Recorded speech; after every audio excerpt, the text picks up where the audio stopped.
अति over confidence जे राति अनिद्रा करदेव मु भाभी नथली।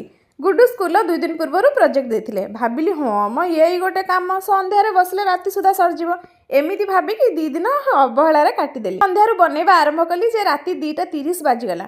पुणी ता भितर मते गुड्डू को किछि लाइन प्रैक्टिस करवार भी थिला। एमती हेकी लेट हो गला। हस्बैंड भी आसी ड्यूटी रु मो सह लागिगले। 2 जण लागिला पर फाइनली 2:30 रे काम हमर सरला।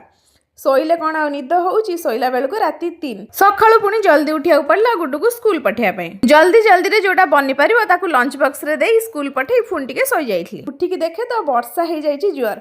मो आगुरु हस्बैंड उठी एठी छाता झाड़ू करचंदी। वर्षा पानी जो जमितला ताकू सफा करचंदी। एते दिन परे मनीष टिके ठंडारू मुक्ति पाइतला जे वर्षा सकासे बे फुणी शीत जुआर पके देबो। एमिति तो टिके ठंडा कमिबो फुणी बढ़िबो एमिति हेई होली परे जाई फाइनली शीतटा कमिबो।